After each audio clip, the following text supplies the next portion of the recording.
So I'm going to tell the story of my own personal experience of Kundalini awakening. It's a rather long story, which I've written an entire book about, Kundalini and the Art of Being. So I'll just try to encapsulate it as briefly as I can here. So I didn't know about Kundalini energy. I'd never heard of it. I'd heard of Kundalini yoga because I'd been practicing Hatha yoga for a year and a half before this. I'd also been doing a lot of other things that I won't go into in depth, but I was doing a lot of spiritual searching. And so I had been living in Eugene, Oregon at the time, where I'd been attending a yoga class with a really awesome yoga instructor who's still teaching yoga there. This was in the early 1990s. And in the fall of 1994, I think it was in October, then through a series of bizarre, synchronous, just plain weird circumstances, I ended up packing up all my stuff, selling my pickup truck that I'd had for the past couple of years, and hitting the road just with my backpack, leaving Eugene and heading south. And it was all actually, well, not all, but it was to some extent precipitated about going to meet this girl that I'd met at a rainbow gathering previously, and we'd sort of hooked up a little bit, and she'd invited me to come visit her in Austin, Texas sometime. But I went on a rather winding journey to get there, and headed down to California and visited the Ananda community. They have a retreat center there in the Sierra Nevada mountains, really beautiful location, and did work exchange there for like a week, and then visited some family, and went to Yosemite National Park, spent a week there hiking around in the woods, and then in the wilderness there and the waterfalls and everything, and then hitchhiked to Las Vegas and through New Mexico, spent a week in the desert, and then eventually got to Austin, Texas. Things didn't work out as planned. It turned out that she'd hooked up with this other guy and hadn't bothered to tell me, even though I talked with her beforehand. And she was like, "Yeah, come on down. You can stay at my place as long as you like." So it was definitely rather disappointing to get there and discover, I came all this way and she's with some other guy. But I did end up living with her regardless, and got a job making sandwiches at Subway, and just did a fair amount of kind of walking around the town and going to bookstores and stuff like that, just kind of trying to figure out what I was doing next. I was getting pretty close to broke, and it was November or something at this point, heading into winter. So a lot of stuff was coming up. I was having a pretty rough time, and so this one night, then I was she was gone, and I was laying on my back in the apartment. And I mean, normally I meditate sitting, but this time I was laying on my back, and I just started to go really deep within. And at some point, then I started to feel like there was this tunnel, like I was at the top of sort of this tunnel, like a well, and I started to fall down this sort of tunnel of darkness within myself. And so I sort of fell down this well.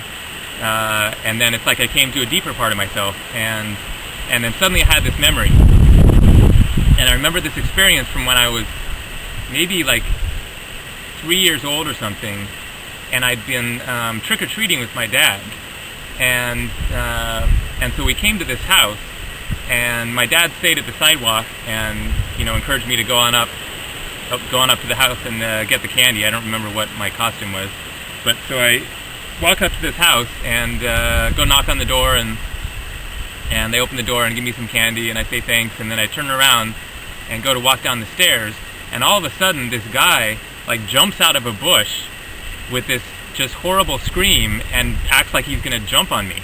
And this was just a Halloween prank, but it totally freaked me out, and so I went running to my dad, and I hadn't recalled this memory probably since I was a kid, and in the course of it, then it just kind of brought back all the the feeling that I'd felt at the time of just like being totally freaked out, and so it got this kind of intense rush of energy going, and so I just kind of continued laying there meditating with it, and then in the course of it, all of a sudden I felt this movement at the base of my spine.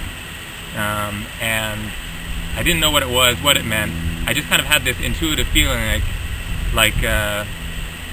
I feel like this energy wants to move. I wonder what will happen if I let it move.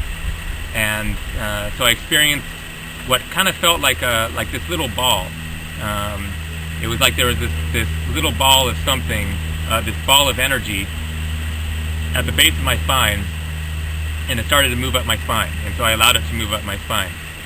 And it moved up and went up to my neck, and then all of a sudden it exploded into my mind, and it was this absolute intense rush of terrifying energy that just flooded through my mind. And then it was kind of over after, a few seconds or whatever. And then I thought, whoa, that was crazy. And but then what happened was that it brought forth this other phase of energy. And just all of a sudden there was just this rushing sensation of energy just flooding into my mind that I had no control over at that point. And what preceded, or what followed after this, was the most insane 3 days of my life. It was just, I don't even know how I survived it exactly, but I couldn't sleep after that. I just had this absolute onslaught of just all these symptoms, classic Kundalini symptoms that you hear about. I had, feelings of like electric shocks just going all throughout my body. I could see electric shocks in front of me. My bones just felt like they were electrified. I just had these just random flashes of energy just flooding through my mind and just kind of like popping all around me. And so in the course of it, then I ended up eventually calling up my dad.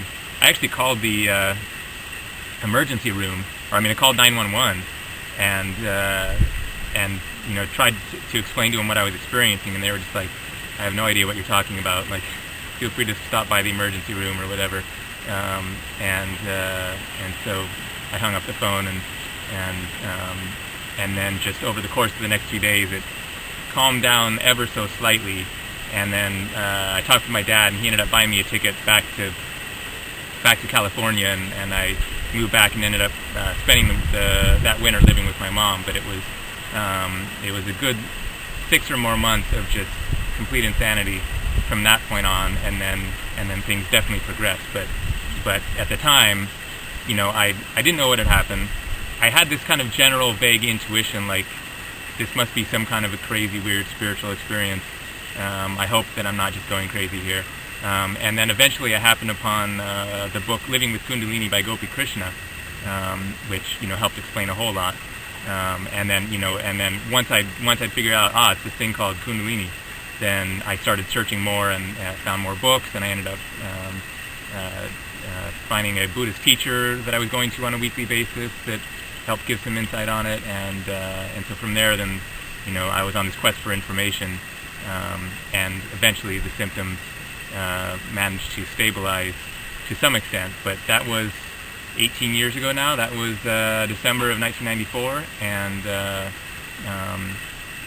things have definitely changed big time since then, but it's never, I've never been the same since then. So it's definitely a very strange and crazy phenomenon, but it is very real, for me anyway, and I know that a lot of other people are experiencing it out there, many of whom also had never heard of it before, others who had heard of it, read about it, sought it out, and so fortunately there is lots and lots of information now out there that wasn't out there when I first had my experience.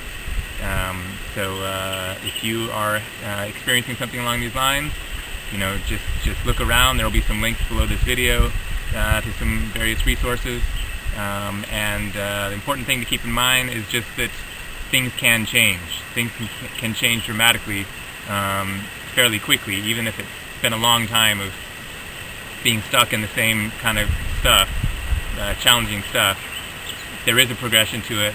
Things can change and evolve, and I have definitely experienced very profound moments of peace and knowingness about what it's really about, and that it really is about wholeness, being seriously connected, genuinely connected with the rest of the universe, with the divine flow of energy, and there is definitely a very important purpose to the Kundalini energy.